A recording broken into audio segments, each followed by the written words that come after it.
This is Sierra and welcome to another video. Today we are doing another story and we are doing the next chapter in the Clockwork Chronicles, book 4, The Final Obstacle. And yeah, basically we kick off right where we left off, telling what happens next. Like, of course it starts slower, but then it gets better. It gets more intense as it comes on. Like, yeah. The drama. But yeah, I'm just trying to do something cute. Chapter 2. Stephies walked down the birch and spruce checkered path, passing by many of the buildings in this lovely world. The memories that were engraved in those walls, filled him with memories. It was refreshing to simply enjoy a casual stroll with his friends. Even though it wouldn't last long, he still enjoyed simply chatting with the duckling. The dog with him at his heels obediently. It had been one of the most perfect days he'd had in a long while, which was probably a good thing, because he needed the reminder. The sun was shining overhead, signifying that it was mid-afternoon. In a few hours, the sun would finally set. Even though part of him really wanted to take Squishy up on the suggestion that very night, he really felt that it wasn't ready. He wasn't ready. He needed to know where to go, what to plan for, to make sure it didn't go wrong. It had to be perfect, magical, and special. Last thing he wanted was to crumble all around him like dust. He needed to make sure it was just right. Something's blossoming. He took a deep breath as they rounded another corner, the cat finally looking up to see the house up ahead. He didn't know what the duckling would be planning to do when they got there. Maybe she would make plans for tomorrow night. Who knows? Who knew? It wasn't like she had given him a surprise of his own. Now it was his turn to make her day special. He let his mind wander as he uttered over closer to the house, deciding to quickly drop off the doghouse first as he announced his plans. You want me to go with you? Squishy asked, cocking her head softly. You don't have to, the cat said sheepishly. I just want to drop off my dog after all. Just say it's a treat for me, she said with a cheerful chirp in her tone. The cat chuckled, telling Sam to meet him in the storage room. It shouldn't take him long at all to do what he needed to do. Come on, Squishy, the cat said with a casual gesture as he led the way to the doghouse, passing by Harry in the process. The cat greeted the white horse happily as he walked inside, the dog still remaining at his heels as the duckling walked right behind. It didn't take them long before they were inside the doghouse, as the cat dropped off the dog that had joined him that day.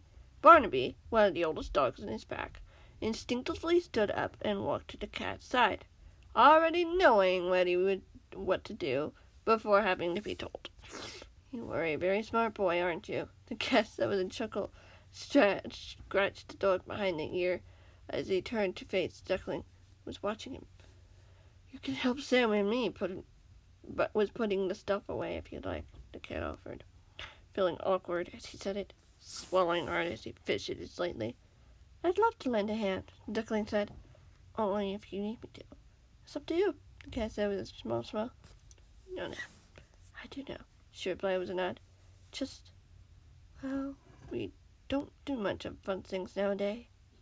It's cool to try something for a change, spice things up a little bit. The cat said softly. I'll consider that. It would confuse any potential attackers as well, she admitted as well. Since they'll be used to a routine, if you switch things up, even a little bit, they'd practically be grasping at straws, the cat chuckled. I doubt it would be that easy. You did it before, she pointed out. Husband still found me, even when I messed up the routine, the cat pointed out. They really wanted to. They could attack right now. But they wouldn't, she said. You've got me and 7 of your dogs here. They'd have to deal with us first. Technically 8. 8 of the dogs here. Fluffy is at the Big Pet Pet Shop, and Gregory Jr. is somewhere in the Funland. Yeah. Technically 8. Yeah, nodded and smiled. Yeah, you're right. So long as they don't oversmart you guys. They won't, she assured him. Okay, Ken agreed as he went over to the other exit to the doghouse. We should get to the storage room now. Sam must be eagerly waiting for us. Lead the way, then, she said cheerfully, following him, and the cat walked out of the doghouse, heading back towards the front entrance. As he opened the door for the duckling, "Thank you, sir," she said with a flashy smile, a scared smile, tipping an imaginary cap in her direction, as he entered right behind her, closing the door in the process.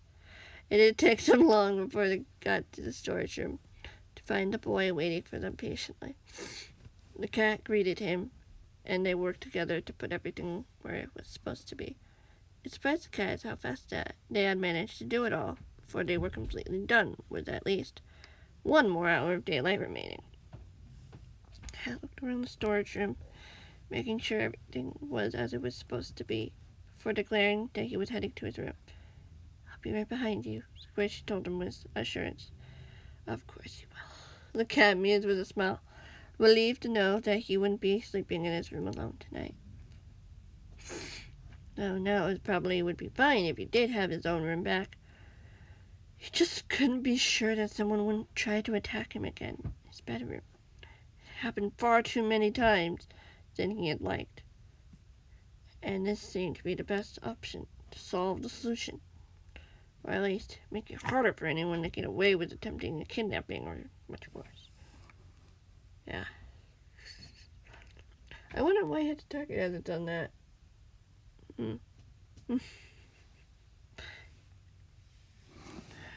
This not counting Lovely Waterfall where he transported him to in a dream-like state and all that stuff. Like, if you count that, yeah, but if you don't, that's fine. That depends on whether you count that. That's the only time, though. I had to target done something like that. The cat walked out of the storage room and made it to his room, where Barnaby still at his heels, as always, as he opened the door, quietly listening to try to hear if there were any commotion going inside, or up in the room of no requirement. "Does everything look good for you, boy?"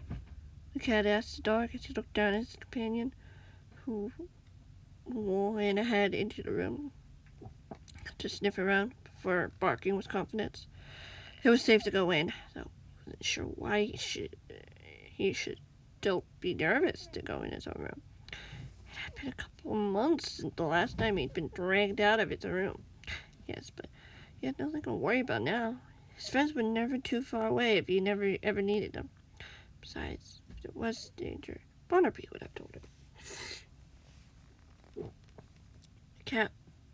He walked inside his bedroom, looking around its simple but homely design. It was something he never wanted to change, because it held so many memories inside of its walls. Changing it up too much would ruin its magical uniqueness it always seemed to have. The reminder of many friends who had stood by his side and helped him with many things, helping him become someone he could be proud of along the way. Sure, his journey was only beginning, but he'd already learned and been through quite a lot already. It was good to look back at the good memories and remember them. At some point, they were the only way he could remember his friends, like Squid. The cat swallowed as a wave of grief washed over him as he tried to block out the awful memory that threatened to crush him. His best friend had risked his life and lost it, trying to protect the cat from certain doom. He had died a hero, and the cat would never forget him. He never wanted to. And yet, still thinking about him brought back the feelings of hopelessness, sorrow. They had made so many good memories together. It was still hard to believe that he truly was gone.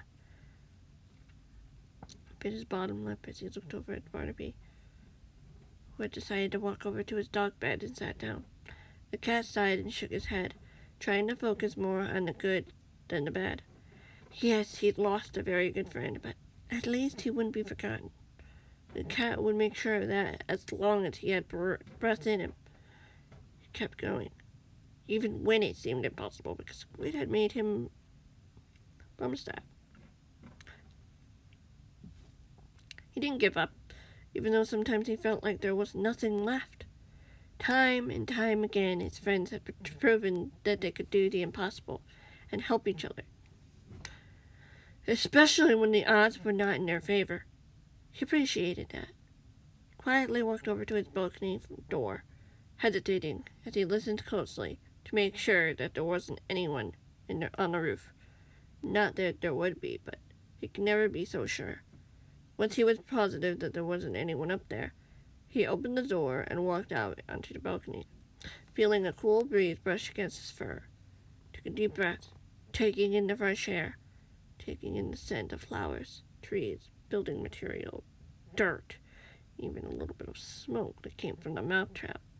Cat closed his eyes, ignoring the smoke as he let his mind relax, enjoying the small moment he had outside, letting the breeze wash away all the fears and concerns he had, all the uncertainties and reality he knew he would return, by force if it had to. He wanted this wholesome moment to last forever, but he knew Mr. A wouldn't let him have it. The man never gave up him what he wanted, only wanted to do everything he could to make him suffer as much as possible. But he wasn't thinking about that awful man that had caused him so much trauma and fear in the first place. As he let his mind wander, he could feel the sun kissing his face gently. He smiled, hearing the faint sounds of animals scurrying in the grass, splashing in the waterfall across from his balcony, and trampling the grass that was a part of Harriet's Hill, since it was closest to his balcony, just in front of the lovely young skyscraper. Harrison's Hill was right beside Polly Reindeer's house, which was across from the balcony to the left of the theater. The two landmarks housed his only two villager friends, which he really did need to visit a lot more often than he already was doing. Maybe he could do that with Squishy at some point. It truly would spice things up, and after all, no one would expect him to do that.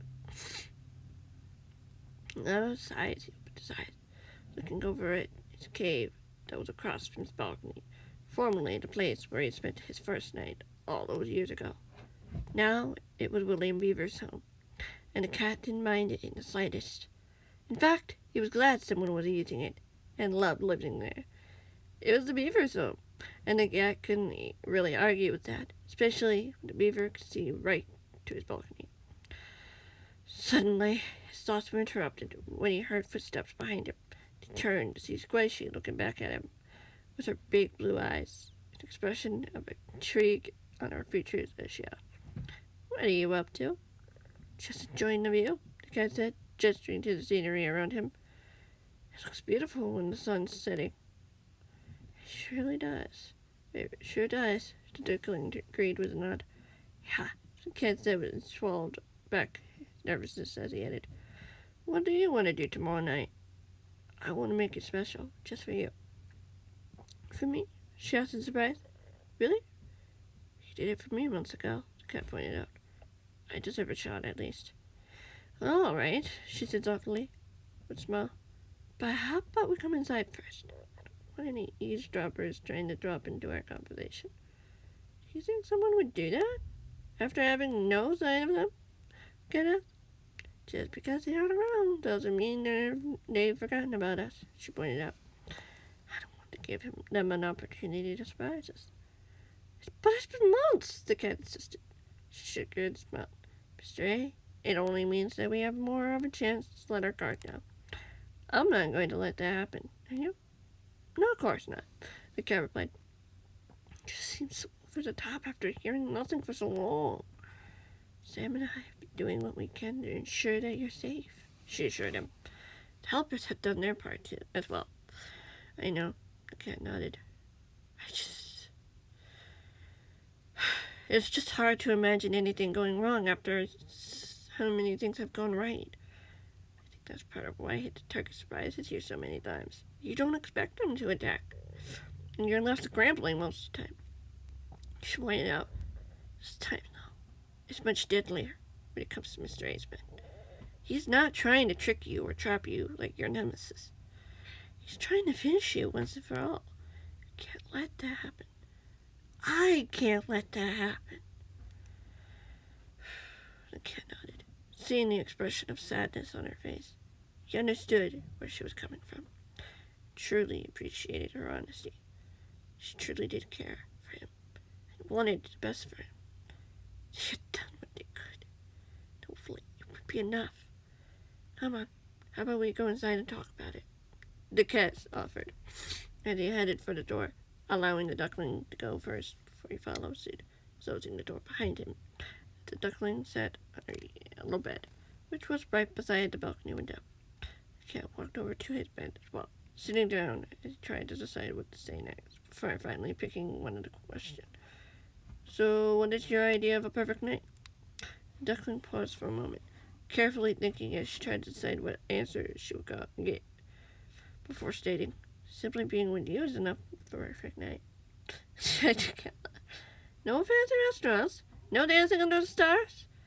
I'd love to see that, she admitted. It seems to be too good to be true, and easy prey to those men. Not unless we plan it carefully, the cat said softly, plan forming in his mind.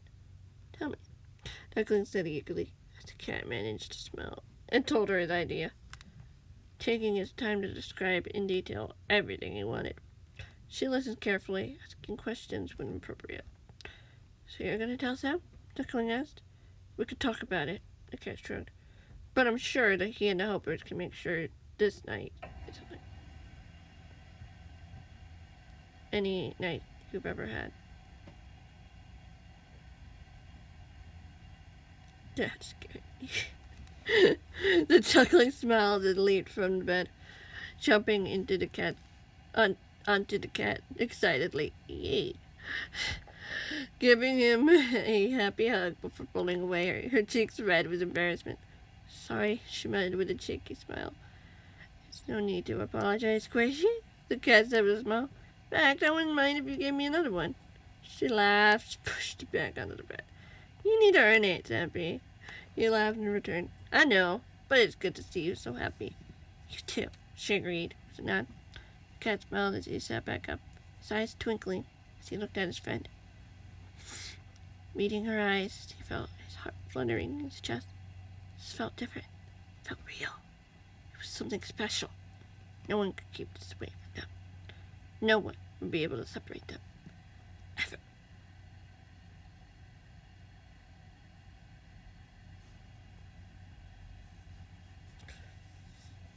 Anyway, that is the end of this chapter. I hope you guys enjoyed. If you have any thoughts, questions, or theories, be sure to leave them down in the comments. Be sure to like the video if you haven't already, and if you want to see more and you haven't been subscribed or click the bell, be sure you do so, so you won't miss when the next one comes out. You don't want to miss when the next one comes out, because it'll get pretty quick.